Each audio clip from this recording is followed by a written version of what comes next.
In this video today, I am going to go over 3 settings that you absolutely have to have enabled on ProtonMail. If not, you could risk having someone hack in, losing your data, and frankly, losing your account. And it looks like, well, there's a Black Friday sale for ProtonMail. This is actually the second time I've done this video. The first time I forgot to turn my mic on. So we're going to go through this. So the first thing you're going to want to do is go ahead and sign in to your ProtonMail account. Once you log in, you'll get to your dashboard.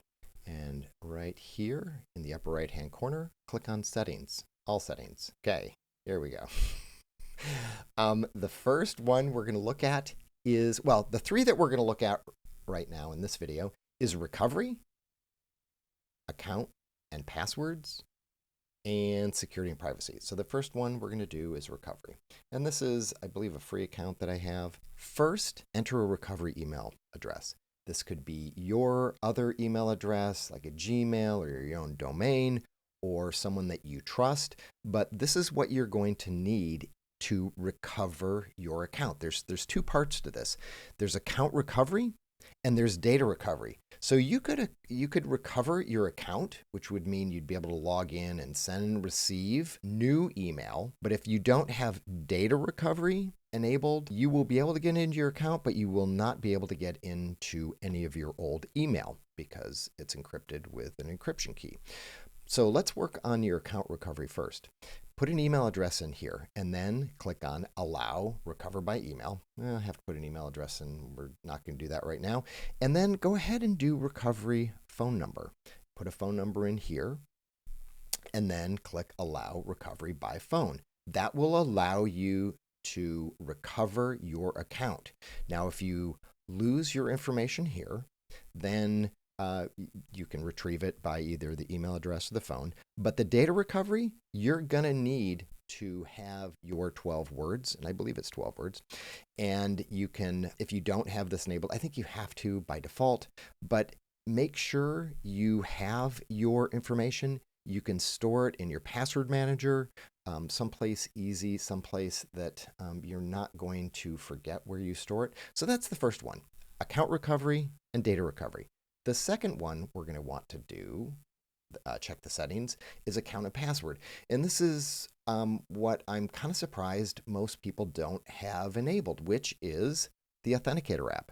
So go ahead, click on the Authenticator app. You have to enter your password there, authenticate, and then you're going to use your Google Authenticator, LastPass Authenticator, whatever authenticator, your 2-factor, your multi-factor Authenticator app, you're going to click next. I'm not going to do it because I don't want to have to hide it. But what I would also recommend is a security key, like a YubiKey, where you can secure and lock down your account using the touch of a little button to unlock it. So those 2 settings, the recovery, the account and password settings, and then let's look at security and privacy. This is one that I know people miss because it's not on by default. But I was working with someone who had not set 2-factor authentication or multi-factor authentication, and their ProtonMail was hacked. But what they didn't have was they didn't have enable advanced logs. And so I highly recommend clicking advanced logs or enable advanced logs so that if for some reason someone's snooping, if for some reason it's compromised, which it shouldn't be if you have your multi-factor authentication enabled, but this will give you some information on where those people are. And what happened was this person's ProtonMail was hacked into, and of course they went to Caleb and Brown and tried to get coins sent out from there. So if this is the account that you use for crypto or your bank or whatever, make sure you lock it down and keep it secure and add this little enable advanced log settings, and that will help you out. It's right under security and privacy. Thanks a lot, everybody. Have a great day.